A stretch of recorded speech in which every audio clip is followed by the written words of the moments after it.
Assalamualaikum sahabat-sahabat. Hari ini kita dah buat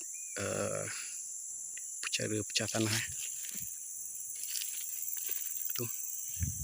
Kita dah kuit lubang. Okey, hari ini 2 Februari 2026 pukul 12.01. Kita akan buat satu projek. Kita akan buat rumah Rumah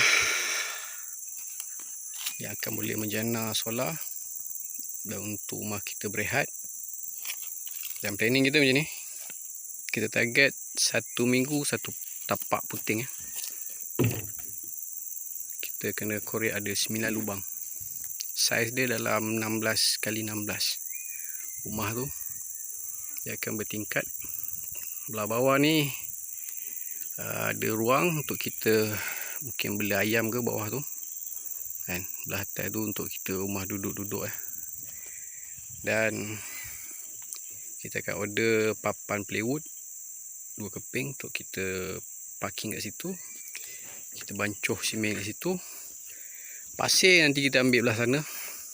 Belah sana ada satu macam parit yang banyak pasir sungai. Dan kita akan masuk dalam guni.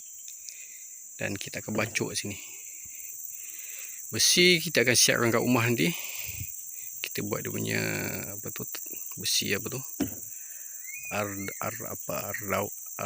ke apa tak ingat lah kan. Jadi kita buat kat rumah, kita letak sini, bancuh simen.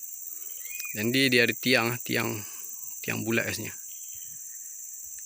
Tiang bulat ada 3, 1, 2, 3. Belah sana pun 1, 2, 3.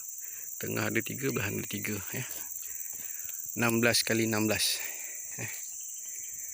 InsyaAllah kita cuba untuk tahun ni kita ada target tahun ni kita siapkan. Moga-moga dipermudahkan urusan, diberi kekuatan Dan ni pun dah ada sikit-sikit pokok jambu kita dah sulam, pokok koko, kopi. Pelan-pelan kita gayuh. Pelan-pelan kita gayuh.